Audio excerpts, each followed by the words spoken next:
मेरठ के चर्चित central market complex संख्या 661 का मामला, जो पिछले 35 वर्षों से कानूनी और प्रशासनिक बहस का केंद्र बना हुआ था, अब उसका ध्वस्तीकरण हो चुका है। इस कॉम्प्लेक्स में बनी 22 दुकानें पूरी तरह ध्वस्त हो चुकी हैं, लेकिन ये बुलडोजर एक्शन अभी समाप्त नहीं हुआ। अब अगला एक्शन सेंट्रल मार्केट के अन्य 31 भूखंड में बनी दुकानों पर होगा, जिसके लिए आवास विकास की तरफ से दुकान स्वामियों को नोटिस सर्व हो चुका है, जिसे देखते हुए व्यापारियों में आक्रोश बढ़ रहा है। रविवार शाम से व्यापारियों ने सेंट्रल मार्केट की सभी दुकानें अनिश्चितकालीन के लिए बंद कर दी है और धरना शुरू कर दिया। रविवार शाम को व्यापारी काली पट्टी बांधकर व्यापार बचाओ शांति मार्च निकाला। व्यापारियों का कहना है कि आवास विकास की दमनकारी नीति बहुत गलत है। आवास विकास शास्त्री नगर सेंट्रल मार्केट का कॉम्प्लेक्स ध्वस्त करने के बाद 31 अन्य दुकानदारों को नोटिस दे रहा है। सुनिए क्या कुछ बोले व्यापारी। भाई साहब, जो सेंट्रल मार्केट वाला मामला है, कॉम्प्लेक्स जमींदोज किया गया है, अब ये धरना अनिश्चितकालीन शुरू हुआ है, कैसे क्या रहेगी आगे की रणनीति? आगे की रणनीति ये बनाई है। मैं नरेंद्र राष्ट्रवादी जागृति बिहार व्यापार संघ का 35 सालों से महामंत्री हूँ। ये बड़ा दुख का विषय है कि जो आवास विकास की ये दमनकारी नीति है, बहुत गलत है। इन्होंने पहले आश्वासन दिया था कि केवल 661 पर कार्रवाई होनी है, और जो सुप्रीम कोर्ट के आदेश भी हैं वो पूरे हिंदुस्तान में आए हुए हैं कि हिंदुस्तान के बाज़ारों में जो ऐसी समस्याएं हैं उसका समाधान होना है। लेकिन आवास विकास जो है दमनकारी नीति अपना रहा है कि सबसे पहले शास्त्री नगर पर ही कार्रवाई करना चाह रहा है। शास्त्री नगर का 661 ढहाने के बाद 31 दुकानदारों को और नोटिस दे रहा है। ये गलत है। अरे कार्रवाई करनी है तो आज एक मेरठ में करिए, किसी और देश में करें, किसी और प्रदेश में करें। ये क्या कारण है कि सेंट्रल मार्केट में ही सारे होंगे? पहले एक करा, अब 31 दुकानदारों को और कर दिया है। आज जो हम ये प्रदर्शन कर रहे हैं, ये जो हम काली पट्टी बांध कर रहे हैं, ये आवास विकास की दमनकारी नीति के विरोध में कर रहे हैं। और कल 12 बजे से संपूर्ण जैसे आज बंद रखा है, अनिश्चितकालीन बंद रखेंगे जब तक हमें ठोस आश्वासन नहीं मिलेगा कि पुनरावृत्ति ना हो। ये जो कार्रवाई करी है इसकी पुनरावृत्ति ना हो, हमारे व्यापारियों पर कोई आपत्ति ना आए, तब तक हम ऐसे ही हड़ताल करते रहेंगे। क्या मेरठ बंद करने की भी कोई तैयारी है? कल रणनीति बनाते हैं। अगर किसी का हमें सहयोग नहीं मिलेगा, आवास विकास हमारे जनप्रतिनिधि जो हमारे बीच में आते हैं, हमें आश्वासित करते हैं, तो हम अगर उनका आश्वासन हमारे फेवर में आता है ठीक है, नहीं तो हम संयुक्त व्यापार संघ के दोनों अध्यक्षों से बात करके पूरे संपूर्ण मेरठ को बंद करने का आह्वान करेंगे। अभी तो हमने शास्त्री नगर जागृति बिहार बंद का आह्वान किया।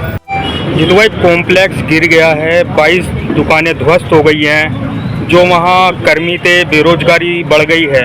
आगे जो 31 दुकानदारों को और नोटिस मिला है उस पर क्या कहना चाहते हैं? मैं ये कहना चाहता हूँ कि आवास विकास के जो अधिकारी हैं वो अपना जो है दिमागी संतुलन खो चुके हैं, और वो इस तरीके की प्रतिक्रिया कर रहे हैं जिससे कि लोग हिंसक हो जाएं। और सुप्रीम कोर्ट के आदेश हैं, उसमें लिखा हुआ है कोर्ट के आदेश की जो अवहेलना होगा उसमें मुकदमा होगा। मतलब आप हमें इस तरह से हमें सड़क पे लाना चाहते हैं, लोगों को, व्यापारियों को, नेताओं को, कि हम पे मुकदमे और हम जेल जाएं। इस देश की बड़ी विडंबना है कि आज हम व्यापारियों के दुकानों को, प्रतिष्ठानों को तोड़ा जा रहा है, जबकि देश के प्रधानमंत्री कहते थे कि यहाँ पर हम रोजगार देंगे, पर ये तो हमारा रोजगार छीन रहे हैं। करोड़ों करोड़ों रुपए की जमीनों को, हमारी दुकानों को, व्यापारों को ठप करा जा रहा है, तोड़ा जा रहा है। तो मैं इस देश की इस नीति को नहीं समझ पाया, अधिकारियों को नहीं समझ पाया, जहाँ बहुत बड़े बड़े फैसले लिए जाते हैं, जहाँ पर कश्मीर तक में जो है 370 हटा दी जाती है, पर हमारे लिए हमारी दुकानों के लिए कोई फैसला नहीं है प्रधानमंत्री के पास आपके पास। तो मैं इस चीज़ का पूर्ण रूप का विरोध करता हूं, और मैं कल यहाँ शास्त्री नगर मार्केट के अंदर 12 बजे से यहाँ पर हड़ताल में बैठूंगा। और मेरठ बंद की बात आई है तो पूरा मेरठ में बंद कराएंगे, पर इंसाफ व्यापारियों के साथ इंसाफ कराएंगे। जी बाबू जी बताएं। इकबाल सिंह महामंत्री सेंट्रल मार्केट। बहुत ही दुखद ये घटना हुई है। इसके लिए मेरे पास शब्द भी नहीं है। मेरा दिल धड़क रहा है बहुत बुरी तरह, मुझे बहुत परेशानी हो रही है। कल रात से हम रो रहे हैं, कोई सुनने वाला नहीं। मेरा अपने जो व्यापार संघ से और अपने प्रतिनिधियों, जनप्रतिनिधियों से मैं रिक्वेस्ट करता हूँ वे आए और हमारे लिए कुछ नीतियाँ बनाए। धन्यवाद। पहले तो आपका नाम जानना चाहूँगा। इंजीनियर सिंह नाम है मेरा, मैं सेंट्रल मार्केट। ये जो पूरा प्रकरण है, 22 दुकानें गिरा दी जा चुकी हैं, अब आगे जो 31 की और नोटिस दिया गया है 31 दुकानदारों को, उस पर क्या कहना चाहते हैं? नहीं, नोटिस तो बकायदा 1460 दुकानों को दिया गया है वैसे, लेकिन इन्होंने खामोखा 31 बिल्डिंगों का और भी अपने मन से ही नाम बना दिया। जब सुप्रीम कोर्ट का आदेश बढ़ेंगे तो उसमें साफ साफ है कि 661/6 को ध्वस्त कर दिया जाए, और ऐसी जितनी भी बिल्डिंगें हैं जो आवासीय पे कमर्शियल निर्माण है, चाहे वो स्टेट में हो चाहे ऑल इंडिया हो, पूरे के लिए आदेश है कि सबको ध्वस्त कर दिया जाए। आगे सेंट्रल मार्केट की कोई बात नहीं है इसमें, ऐसा केवल सेंट्रल मार्केट की एक ही बिल्डिंग थी 661/6 जिसमें 22 दुकानदार थे, और बाकी जो आदेश है ये कहा गया कि ऐसी जितनी भी बिल्डिंगें हैं पूरे हिंदुस्तान में उनको ध्वस्त कर दिया। ये तो आवास विकास अपनी तरफ से ब्लैकमेलिंग के लिए और उसके लिए 31 बिल्डिंगों का नाम दे दिया, जबकि कोई सुप्रीम कोर्ट में कहीं भी ये आदेश नहीं है।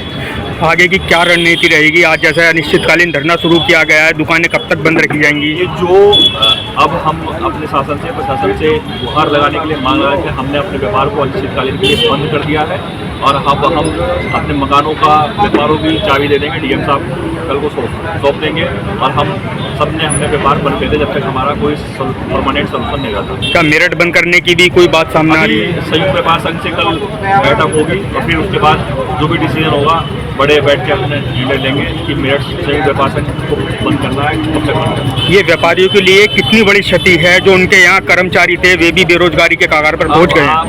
22 दुकानें लग रही होंगी, उस 22 दुकानों में 80-90 परिवार पल रहा था। अब 80-90 परिवार से आप जोड़िए, ठीक है, और ये सारा व्यापारी वर्ग है, वो व्यापारी वर्ग है जो बीजेपी के दर्री बिछाने से लेके, वोट से लेके, चंदा से लेके हर जगह खड़ा रहता है, और शुरू से बाप दादा से लेके खड़ा रहा है, ये व्यापारी वर्ग है, और वो हमारी सरकार में और हमारा ये हंस रो रहा है।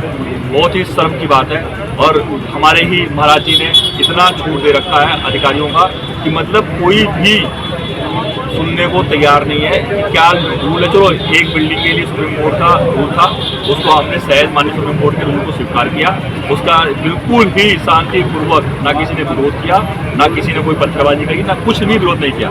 फिर लेकिन उस आदेश के तोड़ मरोड़ के आवास विकास ने 31 बिल्डिंगों की लिस्ट और निकाल दी, जिसका कोई भी आदेश से लेना देना है ही नहीं। तो मैं साहब से और अपने डीएम साहब से पूरा गुहार लगा रहा हूँ कि वो किस आदेश के तहत उन्होंने वो लिस्ट जारी कराई। Tata Anjaneya, exclusive Tata showroom at Gun Road, Meerut. Committed to providing world-class sales and service. Tata's all premium cars under one roof. Easy finance and on-time delivery. Fully automated workshop and expert technicians. Tata Anjaneya, near Hotel Harmony, Gun Road, Meerut.